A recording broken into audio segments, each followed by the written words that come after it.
Good evening. I'd like to call to order the Berwick Planning Board meeting for Thursday, July 15th, 2021. If I could have everybody please stand for the Pledge of Allegiance. I pledge allegiance to the flag of the United States of America and to the republic for which it stands, one nation, under God, indivisible, with liberty and justice for all. I'm going to start by introducing our board members present tonight. We have Mr. Paul Amatucci, looking great on the end, Jerry Graybill, Allison Herlihy, and Mike LaRue. In our audience, we have James Bellissimo, our town planning guy, and Jenny McCabe, Code Enforcement Officer Extraordinaire. I would like to just take a moment. I have been missing for 3 months as I was getting my captain's license. So I want to thank you guys both for taking over and running really good meetings. I watched your meetings because I also have no life. I also want to just take a moment because I do like to do this before our meetings and just remind everybody that if a use is permitted in a zone, it is considered consistent with the comprehensive plan, and therefore we can't just deny applications like some people think that we can just because we don't like the idea of an application. So there's your little reminder. And with that, I'm going to open the public comment session. Public comment is open to anybody under the purview of the Berwick Planning Board. So if you're a resident or a landowner in Berwick, please feel free to come to the podium.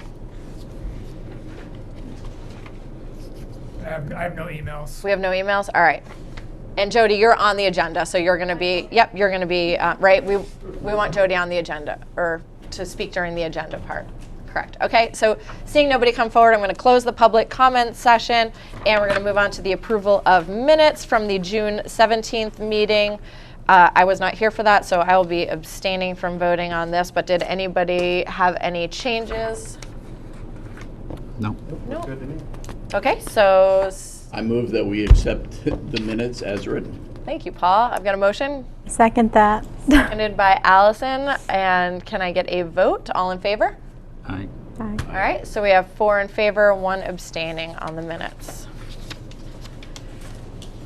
Moving on to new business. The first on our agenda for new business is a site plan review for the solar farm on Sophie's Way, which is R67, lots 1-2.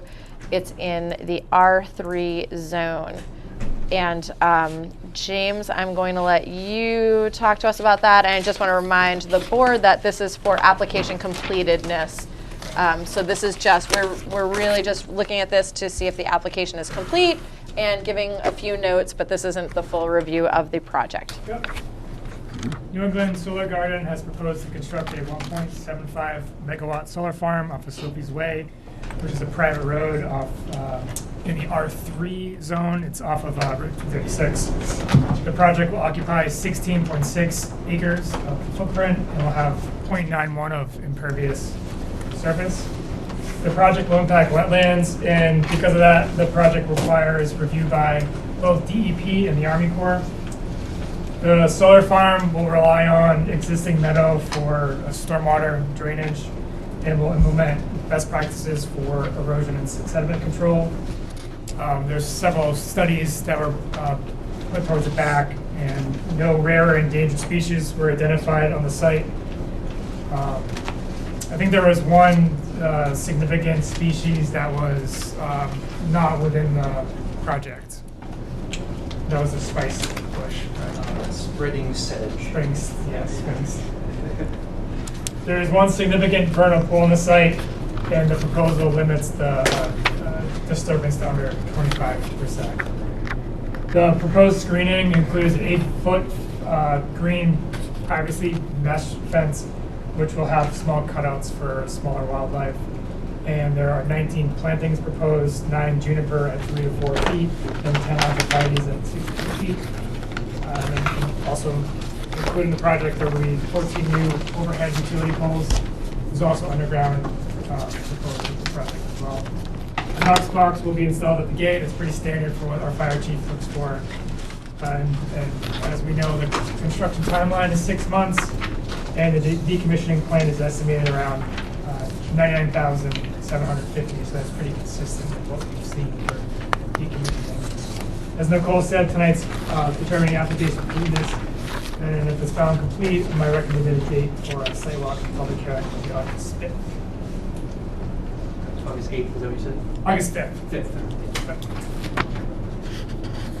All right. We would love to hear from the applicant while the board has a chance to review to make sure that the application is complete. All right, so as far as, just give you an overview. Give us an kinda like what overview. Jane Yeah, said, we love solar farms. Oh, great.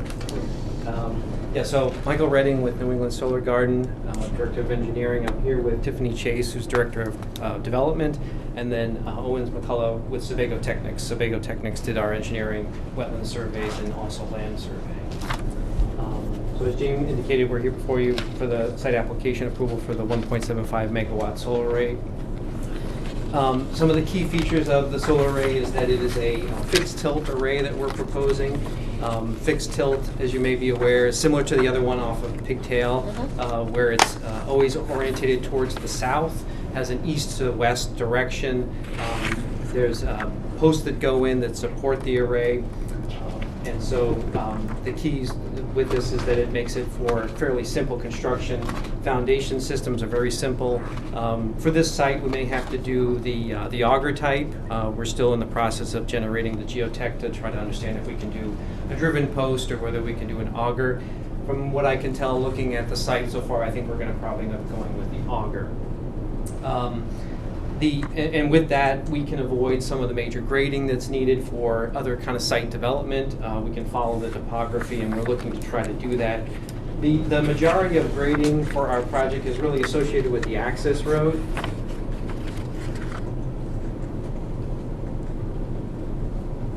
So because of the wetlands, we wanted to try to avoid any significant impacts there, as well as the vernal pool, 250-foot no disturb area. So unfortunately, the only way that we could truly get the road in was to follow this one path where it does intercept that 250 buffer setback. But we tried to minimize that using the land the best we could. But that'll be the majority of our terrain kind of alteration. As far as kind of the construction goes, you're probably familiar, but once we kind of clear the land, remove the stumps, that sort of thing, then we just come in and we start to place the posts. Then the racking will go in, and then once the racking's in place, then the panels will go on. That can go fairly quick, 2 to 3 weeks to get the foundation system in, and then maybe another week or two to get the racking system. It's a small array, under the 2 megawatts, so it can go pretty quick. We could probably have all that in place within a month. Then the panels will go on. All of that will get placed pretty much by manual labor. There'll be small skid steers and all-terrain forklifts that will bring kind of boxes of material around the site. So we'll need to construct the access road up through the wetland so that we can get to the rear lot array. Once that's all in place, the panels are sitting on top of the racking. That's when the wiring begins, and that's the lengthy process. It's a manual process. It's done under the supervision of a licensed electrician. All of that will be wired underneath the panels. That'll typically go to the end of a row where they'll have an inverter that converts the electricity from DC to AC, and then that will then go back either through an on top but shallow above ground kind of tray, or it'll go underground to where our transformer and our switchgear is. So we've got one location here and then one location down here. So once it goes to those locations, it will then go up to the overhead poles. Those overhead poles will then go down Sophie's Way to the 2 CMP poles, which will be located roughly 50 feet from the edge of road inside, but on the right side. So there's a private line there currently that serves the Kulikowskis. That will not be touched. There'll be one minor adjustment that they're going to make to it, but for the most part, that will stay as is. So what we're proposing is to go down the right side. There'll be about maybe 10 foot of some shrubs and kind of brush that's there that need to be cleared. We'll have to skim coat the existing gravel road just to smooth out some of the bumps that are there. But for the most part, that access road will serve our purposes. The 2 poles on the street will have a meter, and then it'll have kind of a cross arm that'll have a bunch of switches on it. Those are for protection in the event that they need to isolate us during a storm event or during an emergency on 236. They don't want to send the power out onto the grid so that the linemen can get out there and not be injured. They can control that. And then similarly, up by us, in this location right here, there'll be a series of 3 poles that'll have our project meter, so that this way that we can always know how much we're sending out to the grid. It'll have a transformer, and then it'll also have that emergency switch as well, so that it can be manually isolated from the grid, and so that the lineman can see that it's manually isolated. For security purposes, we're going to have put a gate around it. As James mentioned, it's an 8-foot tall fence that we use. We like to use something called a knot wire fence. Knot wire fence is it's considered kind of a wildlife friendly fence. It's a larger opening fence mesh. You'll see it at orchards and other kind of agricultural uses. It's a great use for this kind of community as well as other kind of rural, suburban kind of communities. It fits in nice, certainly with this area. We like it because it also allows us to benefit from the wildlife kind of preservation that we try to do with our solar projects. The wooden poles offer a less industrial look, and so this will be the style of fence that we're choosing to surround each one of the arrays.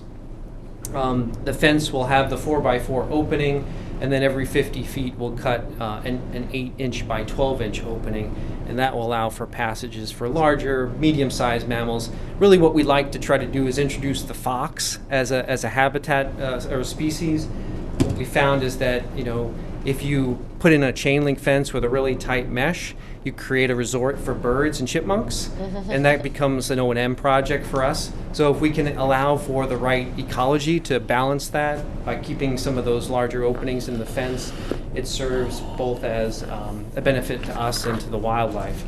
And then we can really start to kind of see some of the extra benefits that solar can create. In addition to decarbonizing the grid, what else can solar do? It can create a nice habitat for wildlife. We're looking to use a pollinator-based grass seed mix.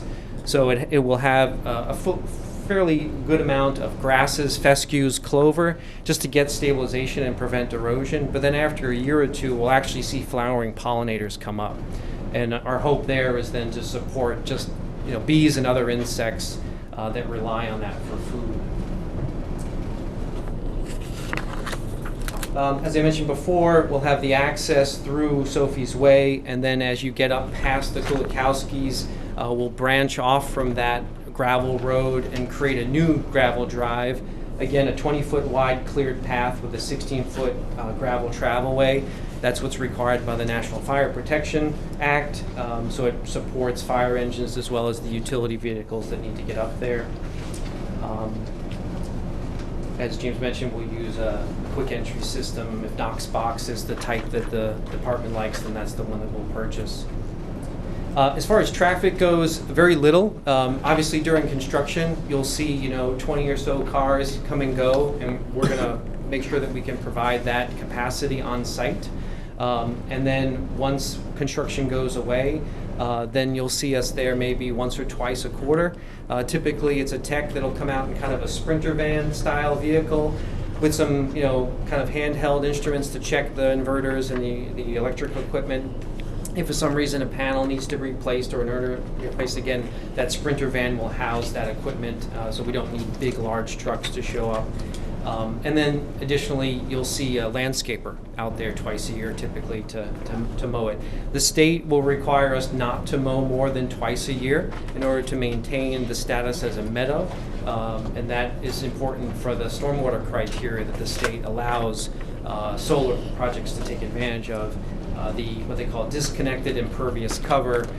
If you can maintain a meadow by only mowing it twice a year, you can benefit from showing that there's treatment as well as infiltration that goes on in between the rows of the panels. The array will sit roughly 3 to 4 feet off the ground on the low side and 10 to 12 on the high side. James talked about some of the screening that we proposed. We feel that its location is far enough back that the Kulikowskis probably won't see it. I think most people driving on 236 won't be able to catch a glimpse of it. Maybe if someone's walking in the wintertime, there might be a small little peek that they could have at it because the leaves are down. And for that reason, we want to make sure that we can provide some screening during the wintertime. So we're proposing the 19 plantings, again, an evergreen, one that's hardy, somewhat deer resistant. I mean, nothing's deer resistant if they're that hungry, but the junipers and the type of abrevieties that we're choosing are a little bit more tolerant. But then also we have this green mesh that we put behind it. It's a hunter green kind of woven mesh, so it will blend in, we believe, with the evergreen trees. So in the wintertime, you're not seeing something metal, kind of peeking out and wondering what that is. So hopefully we can maintain that kind of rural look to the rear. That pretty much covers my presentation, so I'll turn it back to the board for questions, or if you'd like to hear from Tiffany or Owens regarding interconnection or state permitting, I can have them come. Awesome, thank you. I wanted to say I was pulling some of our past solar stuff before I got here, and I wasn't able to get my hands on the Pigtail Lane to compare the number of racks and panels so that we can kind of get an idea of how big the project is. So in comparison to the one on Hubbard Road that we approved recently, this one has about 75% less racks and 50% less panels. So this is a smaller, so it's about half the size of the Hubbard Road one, just so we know what the scope is. I would like to have the board ask questions. I know Jerry had a question earlier. We'll just throw questions at you. Again, this is just for application completedness, but whatever we can do to prepare you for your next meeting, if people have questions, this way it's not going to postpone your application. Jerry? The one I had, but I think James addressed that, was a decommissioning plan. I didn't see it when I went through it the first time, but it must be in here then. So, yeah, there wasn't a plan, but there was an estimated cost of decommissioning. Right. And a bond. Yeah, so we have asked for bonds in the past, Yeah. and that's something that you should be prepared for. Yeah, so when you say that specifically, so what we found is that, well, are you aware that the state now is requiring this as part of all No, solar projects? we were Yes. not. Okay. So to help out all towns, they've created a standard. So now that Yes. There we go. we submit our application for NRPA, they're going to ask us to provide evidence of an O&M and Okay. a decommissioning plan. Okay, great. So that's nice that we don't have to police What that. we've been trying to work through with all communities is just that performance guarantee. Yep. Whether it be a bond, escrow, letter of credit, something like that, that would meet the general standards of what you would ask of a general contractor or other developer. We would just ask that we be treated the same way and Absolutely. have that same thing. That we're like everything with solar, it's new. The insurance industry is kind of scratching their head, wondering how the heck to bond these types of Yeah. instruments, because we're looking 25 years out.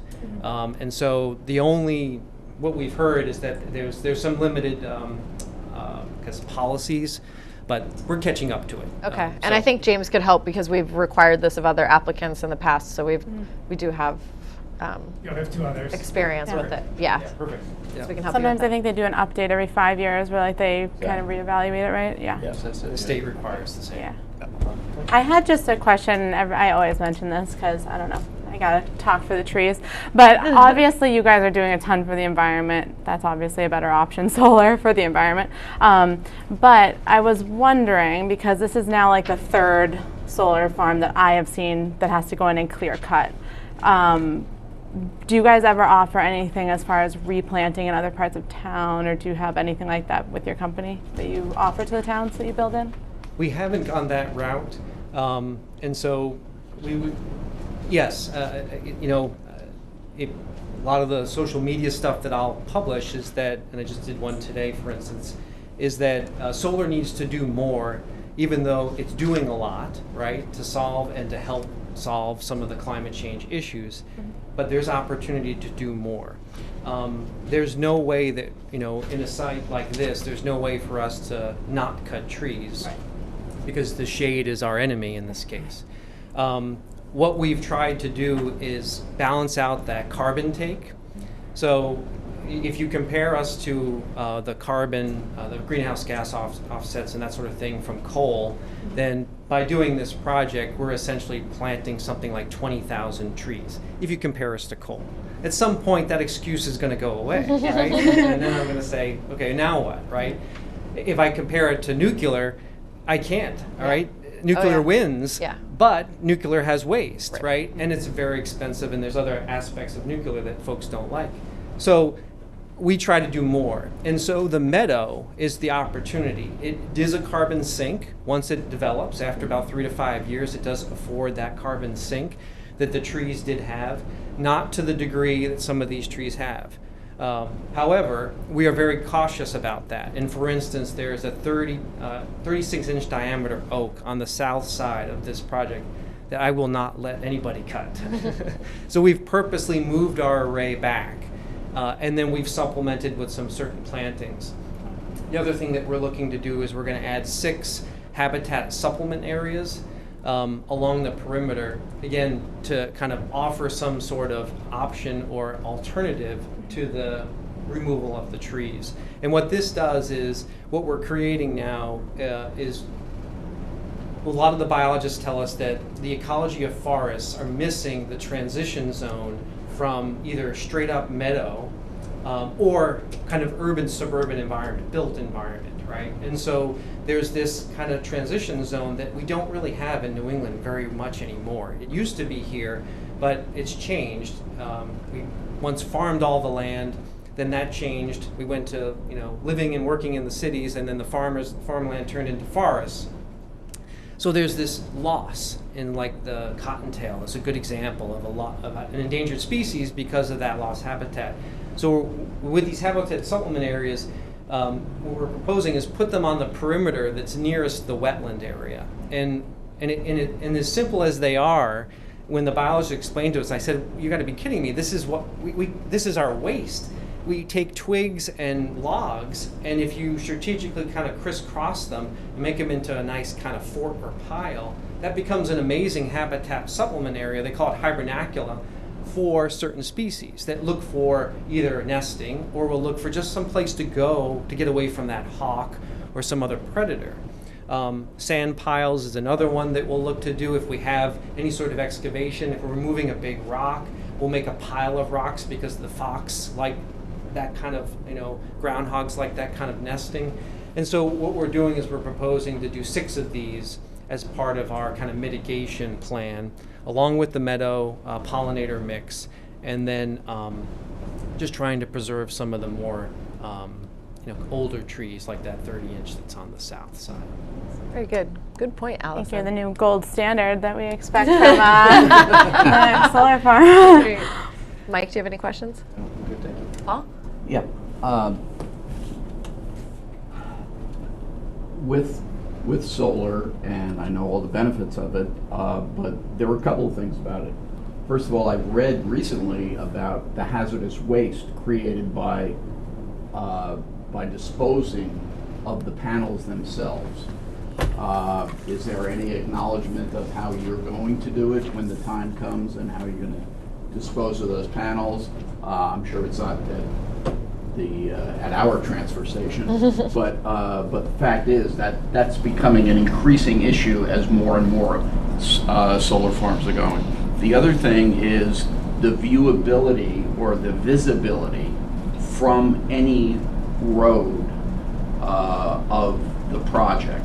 And I know about the screening, and I know about the vegetation and that sort of thing, but I really, it's not just from the roads, but it's also from any abutting properties, so that their quiet enjoyment of their properties are still the same and not encroached upon. So those are kind of my hot buttons on this. Yeah, and those are concerns for us as well. We don't want to be the person who comes into town and disrupts a great community and certainly a neighborhood that like the one that's on Sophie's Way. We met with the Kulikowskis about 3 weeks ago. Actually just saw Eric before we came to the meeting. I sat at their kitchen table to talk to them about this issue.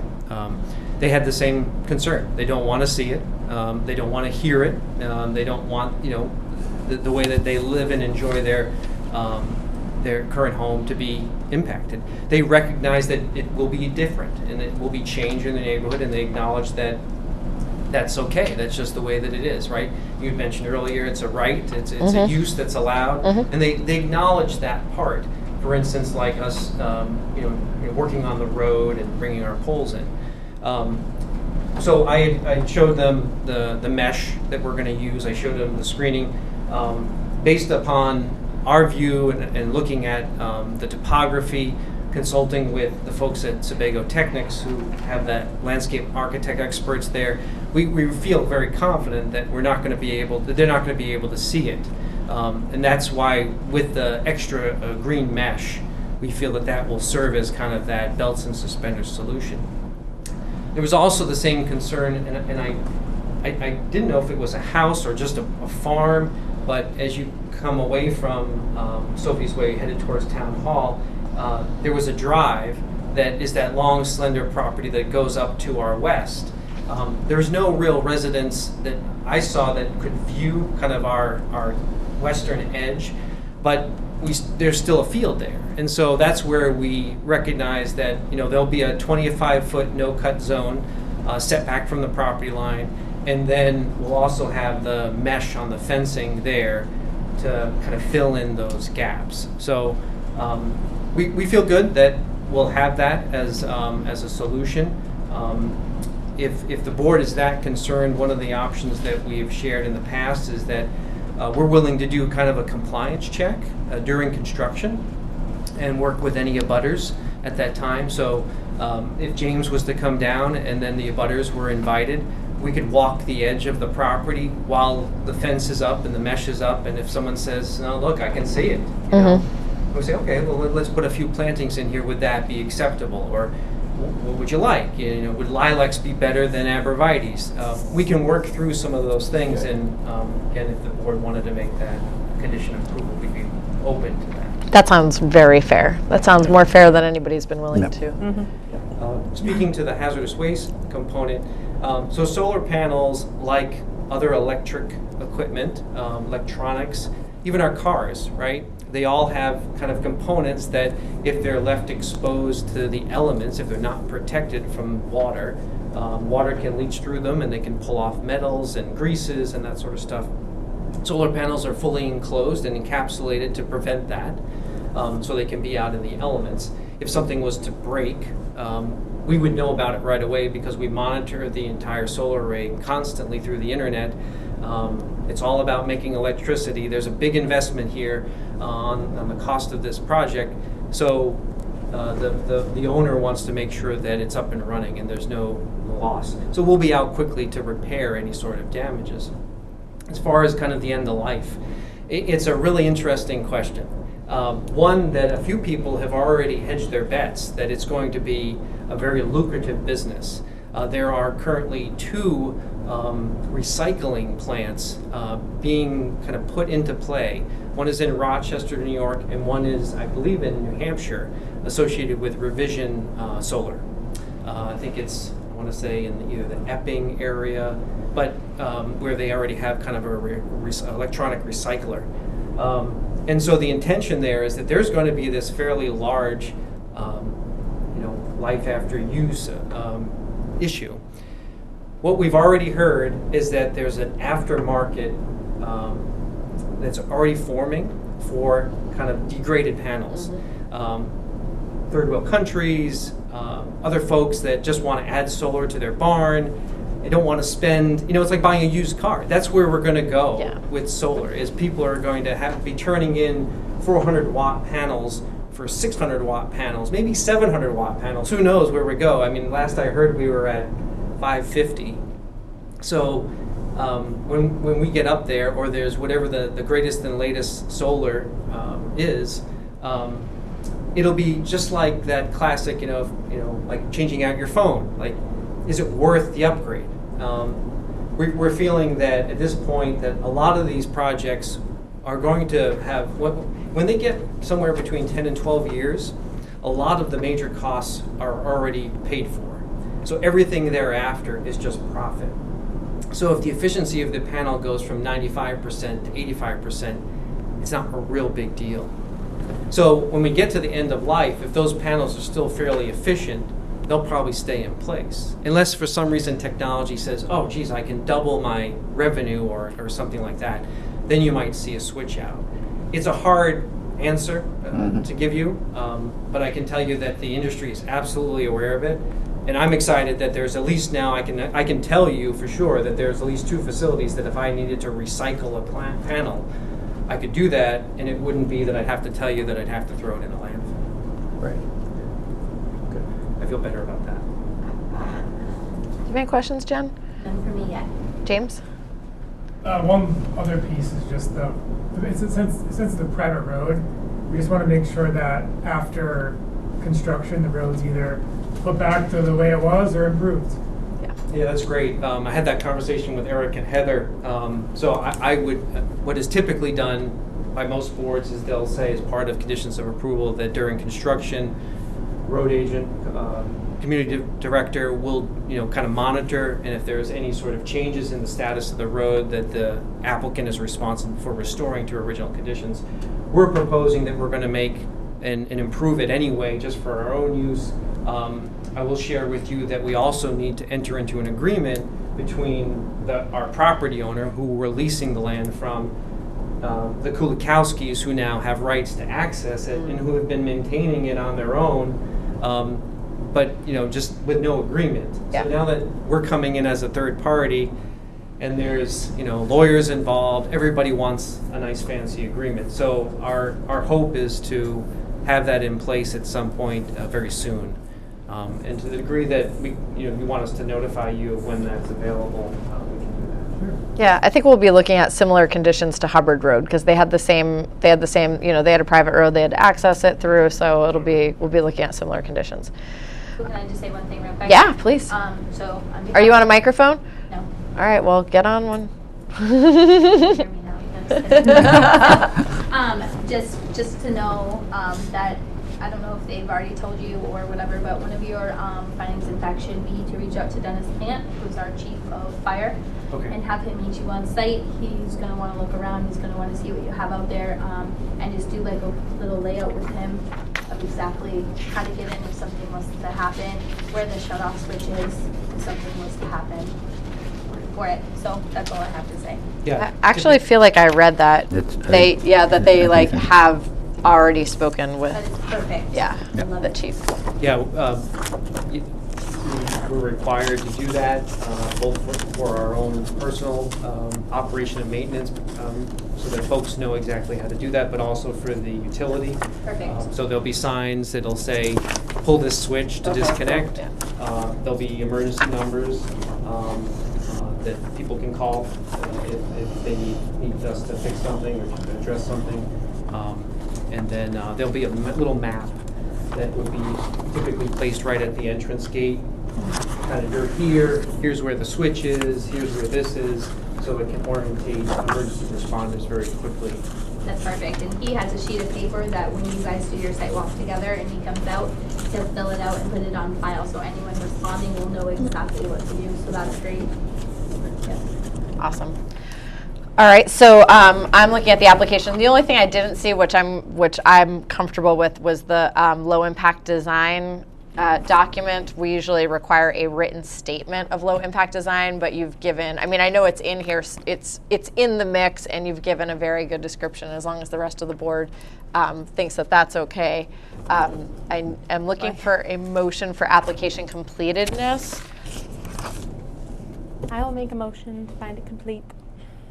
All right, so I have a motion and looking for a second. I will second. All right, I have a motion and a second for application completedness for the site plan review of essential services for Sophie's Way, map R67, lots 1-2 in the R3 zone. And we will do a vote. All in favor? All right, 5-0. Approved with application There completedness. was the emails went to all them. Oh, yes. All right, so we're gonna book the site walk and public hearing Yep, for August 5th. August 5th, that works for you. Site walk at 5. Is that okay? Meet us out there. Site walk, August 5th at 5 o'clock. We'll see you then, and we'll have the public hearing after that. So that's when you have to answer to the public. Yeah, because when I was speaking with Eric, he had said that he hadn't been noticed yet. I thought he was coming to the meeting, and it's Yeah, because no. he Yeah, hasn't been noticed yet. yeah, a lot of people don't understand the process, but we'll get them there. Thank you very much. Yeah, you're welcome. Thank you. I like this one. This one. This one's better than the other two. Yeah, Yeah. and I like that one. And y'all don't Yeah. have to stay. I mean, unless you're really interested in our land use ordinance amendments, in which case it'll be riveting. I promise, it'll be riveting. We appreciate that. Yeah, no problem. So moving on, we're going to be discussing our land use ordinance amendments, and that's coming up for the November vote. We're going to have a public hearing on those at our next meeting, right? August 5th is the public hearing for the land use amendments also. So we are getting this wrapped up tonight, folks. James? The first one we can do for the marijuana home occupation, I call it clarifications. Okay. We went through a 20-year, 2-year long process with home occupation. We had an appeal decision. That's why Rick Engels, he's the chair of the Board of Appeals. It was good. We had some interesting takeaways, some suggested ordinance amendments and process. I can't hear you. Some process update. Hello.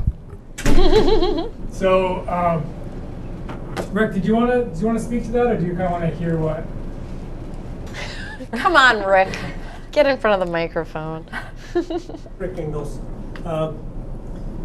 It was a little bit frustrating when we went through the home occupancy because it's really general, and it appeared that this particular applicant was trying to fit an awful lot more into this general application than we could physically determine. You know, we only had the 9 bullets that we could go to, and the abutters were quite frustrated when they left the meeting last night. One of the things that comes up is, I think it's 8.25. In that home occupancy are only the first 2 bullets, which when I read it, it just seemed like it should be all the rest as well. But the town lawyer said that once you get to 8.25.2, you're now into home occupancy and you can't go any farther than that. So what we're kind of looking to do is add some of the parts of 8.25 into that under 0.2, I believe is the way we have it. So when you get to 0.2, it'll say if you're going for a home occupancy, we'd like to see you do a few of these other things that seem like it'll. One of the things that was a big concern with the abutters is they didn't feel like the applicant was being straight up with them. You know, it's kind of like they'd ask a question and they weren't getting the answers they wanted. And I believe it's 25-7 that they have to kind of come up with a business plan, and they have to try to reach out to the neighbors to see if we can get them to be comfortable. I mean, I agree with, I think, what you said. I mean, people have to have the right to do on their own land what's allowed in the ordinance. But at the same time, we need to make sure that they aren't being totally, what I just heard tonight. I mean, they have to also work with the neighbors so it isn't intrusive against them. So that's what some of the points that we're trying to bring forward on that tonight. And have you looked at the changes? Yes. Okay, and you guys are comfortable with that? That would. We didn't actually make a vote on it, but Okay. what we're kind of thinking is we're taking a couple stabs at it Yeah. and see if that helps. Yeah. Maybe we never will see another one, but my Right. guess is we will, and we can see how these work, and maybe we need to do further, but we didn't want to just say all of this, because some of it really didn't appear to be applicable, Okay. because it's still in the home. It's not like you need to have the security Right. of a building that's standing alone type of thing, but at the same time, we wanted them to at least have to address some of the things. Good. Okay? Yeah, thank you. So the definitions clarified, and then it, just, so a caregiver, they can cultivate, they can deliver, they can sell medical marijuana. So it's just clarifying, those are things that are part of it. Striking processing, because processing is a manufacturing, it can be an explosive. That's got a associated setback with it. There's also a special license with the state. Right. So Right, it's a whole different, and clarifying within a definition that it shall meet the home occupation standards in 8.2, but also 8.25.4, which is the odor control standards. And that was also amended, because the bullet point was like a suggested, like, hey, Yeah. you think odor control is the I best. remember and that, now yeah. you have to do Yeah. carbon filtration. And negative, so in reverse pressure. Does that make sense, Mike, the reverse pressure stuff? yeah, the negative pressure environments make sense. One thing I'd also add is possibly sealed rooms. As long as the whole building is sealed and has the carbon filtration in there, that it should be also allowed. That way, none of the air is moving in and out. There's a lot of people I know that grow that they incorporate CO2 via tanks or by generators, and then you don't smell anything outside unless you open a door. So it should be like carbon filtration, like a negative pressure, or sealed proof room. that they're building sealed. Yeah. Or sealed room. Yeah, Yeah. or 'cause- And then 8.25.7, that includes like Rick was saying, that pretty much has them do a business plan. I like those were I remember when we were talking with the select board about a moratorium, and at first they were like, well, just put in, let's get the most out of these marijuana businesses and let's make them step it up. So those were part of that amendment. So that.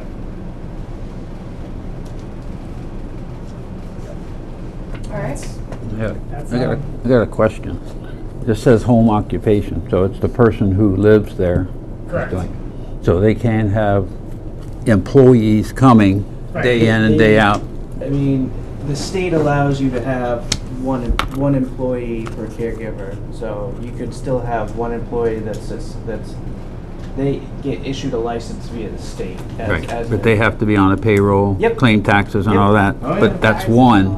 Right, not One for- per caregiver, but how many caregivers per home can you have? Well, so that's something James and I kind of have a debate on. Because The you could state rent out is rooms, right? Not, it has to be a family member. Oh, okay, So alright, like a okay. spouse, you Okay. could technically be under the same entity. Okay, all right. But anything other than that, outside of that, is technically a cooperative. Okay, Right. cool. Which we Which- don't allow, right? Which where I'm going is the one across from me. I do believe our home occ permit does not allow any employees. Right. Okay, okay. So just Yeah. a FYI, Okay. we went through this with the appeal, we do not. Okay. Right. Okay? Yeah, that's for any home occupation, unless they are resident relative. I think it says in the definitions it has to be. Somebody who lives within the household. It was my impression, it was just family members living in the home. In the Yeah. home. Family Okay. members living Right. in the home, Yeah. okay. That's So right. like if you had Right. a 18 or 19 or 21-year-old sibling or son or daughter, they could work for you. Right. You know, that makes And it I'll, okay. I'll mention one more, I didn't type it down on here. There's one more amendment. Within 8.2, there is the last standard, I believe it's I. It says that traffic cannot be increased by the home occupation or more than 20 trips per day. And that's really, the first part is really subjective. So the recommendation from our attorney was to get rid of the increased traffic in the area and just stick to the 20 trips per day, which in reality is 10 customers per day. Or deliveries too, so if someone's coming and going, Yeah. that's Well, just now eliminates- with the 100% wholesale, hopefully we can have people that are selling to stores and not trying to sell out of their Right. house anymore. So that will limit traffic a lot Right. right there. And what Mike's talking about is it was recent medical marijuana change, so now home-based businesses can sell directly to storefronts. So theoretically, that could be one trip per however, It used to be 75%. Right. You could sell wholesale. Now it's 100% wholesale. which because of that 25%, it made people do Patience, delivery yep. and have patience. So. Right. I have a question about the employees working for you at your home-based business. Is that the same, are we treating this the same as like farming right now? Is that the same at a farm in town? Most farms are just, they're permitted as a different, like, Yeah. commercial. They're like, Different. you can get a permit through Jen, and it's the same as pretty much getting a permit through planning board. Like, farming is just permitted. You just, Yeah. in some cases, it's just, you get a permit through Jen to make sure your pastures or your manure or whatever, Yeah. just. Or you have the right number of animals per acre, Right. minimum, So maximum. with marijuana becoming recreational at the state You gotta level, come up are we like making any plans to move it to more of that model? I mean, why should it be like? Why is it different than another crop?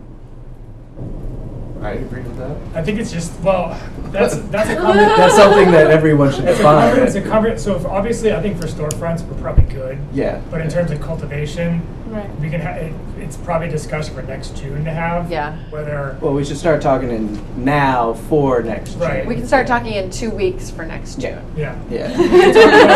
That's when we're going to start We talking. can talk about cultivation facilities. There might be a spot or two on Route 9 that can fit in, and that's, we can talk about that in a couple of weeks or Wednesday. Yeah, but my only, I think home occupation, you have to be within the home. Yeah. So any growing, it wouldn't be like farming because it has to be strictly within the confines of the home. It can't be on the outside. The only thing in home occupation, it says that, like if you need outbuildings and things like that, you have to have them screened, but you can't have any operation going, any growing going unless it's inside the home. That's okay. Moving on. Yep. Okay. That's it for number. That's Okay, it for that's number great. one. Number Great. 2, I just preface this, Jody. This is your turn. I just preface this by saying we've been working with Jody for a long time. They bought their property on Route 4 up until July 7th, 2020. We thought that the property was in the RCI district. Come to find out, there's a fairly funky shoreline overlay, which puts her in the LR zone. The purpose of the RCI district is for increase their tax base. So they have a non-conforming use as is right now. They're growing medical marijuana. So they're growing marijuana, and right now their building is kind of in limbo. So I'll just preface that. I know Jody has some comments prepared tonight, and I'll let you fill in the details. I'm Jody Rogers, 420, believe it or not, Portland Street. Some of you are new, but this has been going, our process, we were probably some of the first in town to be growing medical marijuana. We came in before there was any ordinance for cannabis cultivation or any processes.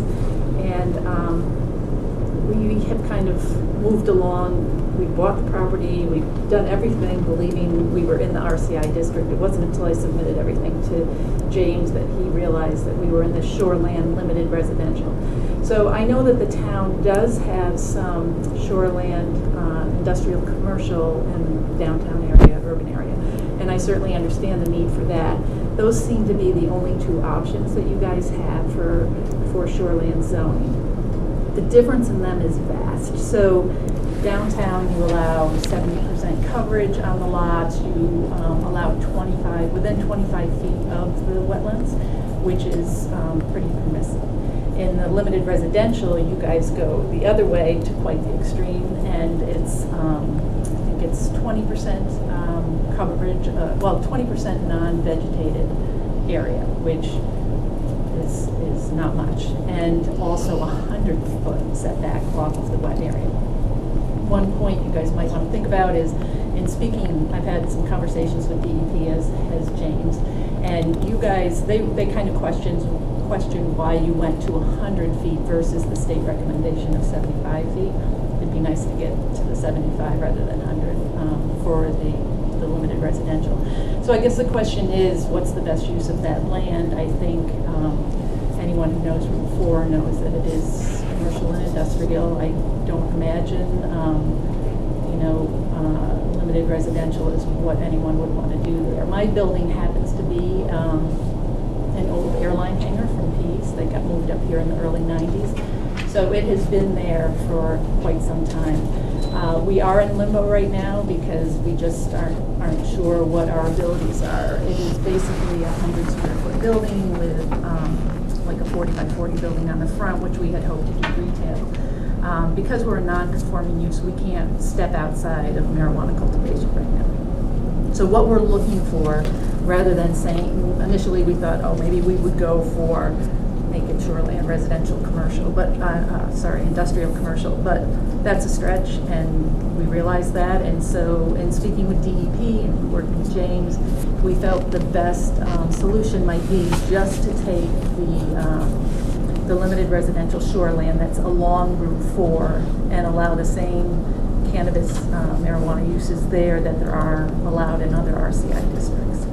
So I believe there's only one other limited residential shoreland in the industrial commercial areas of town, but it's not on Route 4, so it wouldn't be affected. So we did discuss this. There is a thing you guys might be familiar with shoreland protection that's called Chapter 1000, and that has minimum requirements that the state has put in place in order to make some of the changes that we would like to propose. And they have reviewed this. Generally, the town will vote and say, we'd like to make this change, and then you kick it up to the state. The state reviews it and says yay or nay. James asked that we go to the state first. So we did that, and they have indicated that we do meet their standards for the change we're seeking. So, I think from a development standpoint, certainly the state has a lot of parameters for any cannabis stuff. You guys do as well. It's as I can tell, you guys are all so much more educated now about all of this stuff and all the changes than we were 2 years ago. I know, right. And it's good because now we're all talking the same language, and you guys are familiar with a lot of this. So I do think there are plenty of safeguards in place so that we could allow this to happen. It's basically a very small, it's just this one area that's affected by this change, really. We would like to continue to build out our building. We're set off from the road quite a bit, and intend to do a really nice job. We've just kind of been like, well, we can't have retail if we're just a grow facility. It's just medical, then we're kind of stuck. So we would like the town to consider just along Route 4 for the limited residential to be allowed for cannabis uses as well, like the surrounding area. Yeah. So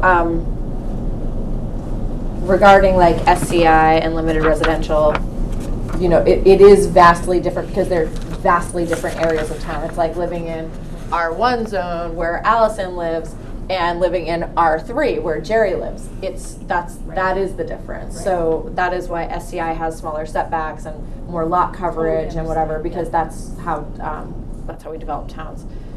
My concern is that since we're trying to change a zone for one particular business, basically, is that in any way considered spot zoning? Okay, so it's not. I know that you guys have a lot of questions about this. I'm going to say what my recommendation is, because we've been dealing with this for literally years. We can just pass this to the selectmen. I would like to see it as a separate article to be voted on, so not voted on with the rest of our land use amendments, and let the town vote on it. Because the town's got to vote on it regardless. We can't vote on it today and make it be so. But that's just my recommendation, rather than, we're not going to vote on it. But any changes that you guys are interested in or questions, I'm happy to.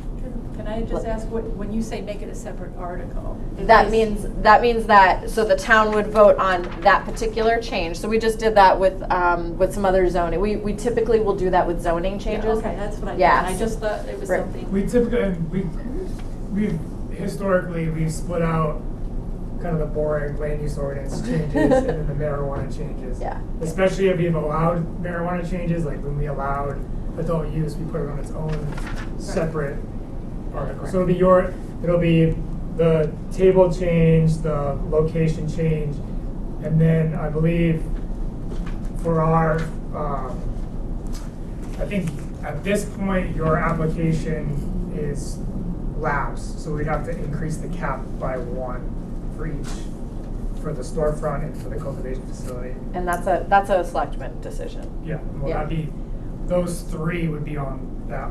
Okay, one okay, article. those 3 would be on that one article, yeah, because And that's- that cap was Yeah. voted on. And I'll be in front, I'll be in front of the select board presenting these changes, and we'll have to explain the history and Yeah. explain Yeah. why we're doing that. So yeah, it'll be up to the selectmen to put it on the ballot. Yeah, I had hoped we would be listed on there as a pending, like 5 approved, 1 pending, and I know some people do it that way, Yeah. some people don't. It's just so- been, it's just because it's been more, it'll be a year and a half by the time. I know, it's a tough one. It is. But do you guys have questions, Allison? Mostly I was wondering, how did this end up zoned the way it is if it's similar to the other areas? Do we know, like? It's because there's a stream, so you have your base zone map, like that's a basic zoning map. Then you have it's an overlay, so based off of like rivers and streams, there's like 100 foot or 250 foot in this case from the stream. So it encapsulates her entire lot because there's a stream right on the property line. So 200 feet over puts her in a whole different overlay zone. Just changes the. We encourage you to come into our office and we can show you what we mean by it. Yeah. This is the stretch along Route 4, that's RCI, and then just this little bit where Lover's Brook curls around is plucked out of there. And so, yeah, there's only, I pointed to this, Yeah. so there's this one, and this is the one that's actually. That's the same as what got. So it's like to protect the Across the environment, but street. you said you already They reached out to the tried to go DEP and within they that approved your 15 like, Well, or they yeah. said it met the. It met the requirements. of their Okay, cool. intent. Here. And we're gonna, Thank we you. have fairly standard conditions. I've heard where- I've seen it. Yeah. Seen it. Yeah. Thank you, Jody. Mike? I mean, I would say I agree with Nicole. I think it should be a separate article and be voted on. Other than that, Same. Great. Same. All right, so we all agree, push it to the select board. Okay, and is that the normal, is that what you always do, is? Okay. Yes, yeah.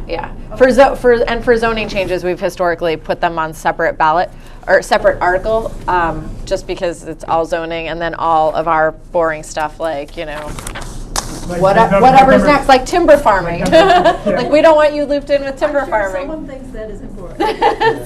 Somebody does. This guy right here, Jeffrey Kalinich. He's all about it. Yeah, he's the one we worked with at DEP. Oh, is he? Yeah. He was actually pretty good to work with. It's Tom Gilbert. Oh, Tom Gilbert. Yeah. I was looking at the wrong email. Yep, Tom Gilbert is Okay, really so into the. no other questions? No, we're good. Yeah. Okay, So thank you'll you be so on the much. November. Well, as long as the select board pushes it to the ballot. I mean, that's the next. Yeah, that's the, yeah. Okay. So it thanks, should go. appreciate it. Thanks, Jody.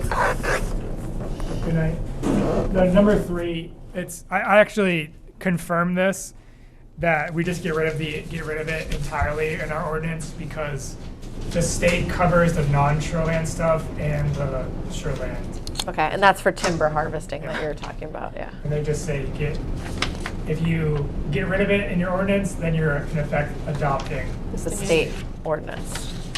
Great. And then we're going to talk about. hold on, I got Oh, a question. yeah. I want to kind of bring back the marijuana establishments thing. Okay. So as an accessory use as it is now, you could use an outbuilding? Is that that's my understanding, you could use a garage, right? Yep. So if it's an at-home, would you still be able to use a garage or a Yep. said outbuilding? Okay. Yeah. They're going up all over town. Oh yeah, no, I just want to make sure that that's still, Yes. it totally should be allowable. I just want to make sure that Yes. if you're licensing it, you should be able to grow in a building other than your house. Especially if you only have a house that's 1,000 square foot, it's kind of hard to grow, 500 square feet of flower canopy in that. I mean, you could do it, The linear but, says that you can grow it in an outbuilding. okay, Yeah, all right. detached structure. Yeah, okay. Yeah. Thank you. We Thank know you. more about it than we ever did. Yeah. Every Well, I day. believe it, and, Yeah. yeah. Okay. one of the standards would be the house has to be the predominant use over the grow. So we can talk about, so it has to be, the language is the use for the business has to be subordinate to the house. Like people actually living in the house? So it has Oh, to, so when okay, you look, so- you look at your property, you go, oh, people live here. Yeah. Now when people look at the property, they go, oh, this is a grow facility. Okay, yeah. It's not a storefront general- and Yeah, stuff yeah. like that. Yeah. Yeah. Okay. Across the street. And now we're gonna What the hell's talk that? about, So number 4. yeah, should we Number put four. a solar farm cap? Now, there's either we do a cap, or what's interesting, and Allison, you said it, this guy seemed to set a new standard Yeah. for like pollinator mix. Yeah. So Do many we things. look The, at- the animal, the fencing, although it doesn't let deer carbon, in, and you like, know the that fa- people are gonna be like, oh, but the deer can't get in. The kids can. habitat, or maybe, I think 4 is enough. I mean, one thing to think about on the pro side is that, so Berwick Solar, it's assessed at almost, it's like $700,000 Yeah. for assessed value, but it takes up, 20 acres of Right. forest land. Right. It's like, how do you reconcile? Has the one on School Street come? They're on pause because of some of the legislature change Okay. for solar farms above 2 megawatts. Okay. The state put in something to slow. Okay. And that's why these guys are at 1.75, I imagine. Maybe, I don't know. I think he, This Because could he be mentioned I the think two. he alluded to Yeah, that. he mentioned the 2 megawatt like cutoff. So Right. yeah. This could be like unrelated, but this is, I think, the third farm that's selling their energy to CMP. Do we get anything from them as a town for Well, contributing so much? So one thing, so CMP is actually the largest property taxpayer in Berwick. This is just a Yeah. side, by far actually. Cool. Side note, all that, I mean, there is a transmission corridor right there, so I'm sure it's just hooked in. And, Yeah. I mean, it's kind of like it goes. I'm not an electrician, but I It don't stays understand. fairly local. Where Yeah, it's- it kind of just goes in. It doesn't go that far. That's my scientific. But we don't get any.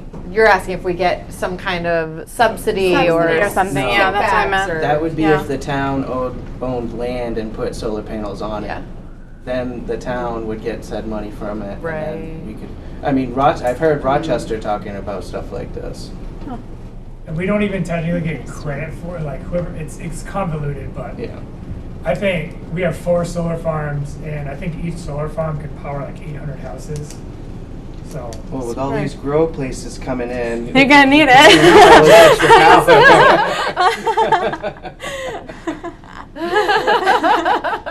Well, hopefully everyone converts to LEDs, and then it's half the power. but what's So the preference? Do we want to cap it at 4 solar farms, or I would bump it up at least 2 more.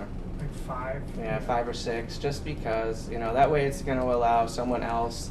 Can we like specify like only in R3? Yeah, I feel like it depends completely or on the a certain area. And acreage. But that kinda- Yeah. Or just set a standard, I don't say know. I'm so many just square thinking. feet per. You're guaranteeing it's going to take up like. You know what we should do? We should put a poll on the unofficial Berwick Facebook page, because those people will tell you exactly what they want. Yeah. Brilliant. One of the Done. I can work on stuff because some of the ideas was. He said he'll post, that's Yeah. what I'm saying. Yeah. Either it has to be completely screened. That's one option. Like no abutter, no house, no Yeah, road has could to see be- it has ever. to be completely screened. Okay. Or there's a limit on deforesting. Yeah. I don't know how you I'm sure you could. Well, figure he it said out. he found like when it becomes carbon neutral. As for compared the- to yeah. as compared to a coal plant. Nobody's coming to Berwick to put a coal plant. No, I in, think though. he said No, but like growing the grass, it holds yeah. water. Oh, okay, so yeah, then after if it 3 rains years. and stuff, it's Yeah. not gonna. Okay. They all said they run off. came to like a day where they can. Yeah, but So that's I all. mean, we tell could. that it's I would love to get it on November vote, because Berwick is the kind of town where the horse gets out of the barn and then we figure out how to shut the door, instead of figuring out how to keep the door closed before the horse gets out. If you haven't There figured was it just out. a horse that got out. Yeah, there was. On the front No, I page the other didn't day. see it on Run that down the page. road. But I will say these 4, the 4 that are in the works have been in the works for a while. I haven't heard of any new ones, but. But if somebody comes and puts an application in because they hear that there's going to be a moratorium on it, then Yeah. that's what we. So I'd love to see something on November, and we can always rescale it for June when we've had a chance to talk about it more. Yeah. Or maybe just set a date that will allow up to so many licenses up until this point, and then we stop. like just what we did with all Right. the marijuana stores, Totally. you know? So yeah, come up with something. Enough to work with. Yeah. Maybe it's all like, All right. We're moving on from new business now. yep. All right. I would like to open the second public comment session. Rick, you got no comments for us? All right, so I'm closing the public comment session. Any informational items from the board or from our leaders? Go ahead. I do. Go ahead. Okay. You're gonna talk about baseball? Nope. Oh. This weekend, there is a 12U regional tournament coming to Berwick. Isn't that baseball? Downtown, be aware that there are 8 teams from around the region coming. This is not what I was going to say, but thank you for reminding me. We had a 9U States, just to let you know, our 9-year-olds are going to Connecticut. They leave tomorrow morning to play in the regional. They were state champs for Maine, so that's amazing. But for real business, we are getting up to 2 to 4 calls a week about yards having litter all over them. And I just want to make everybody at home aware who's watching, and for the record, we have discussed with Jerry Locke about implementing fines.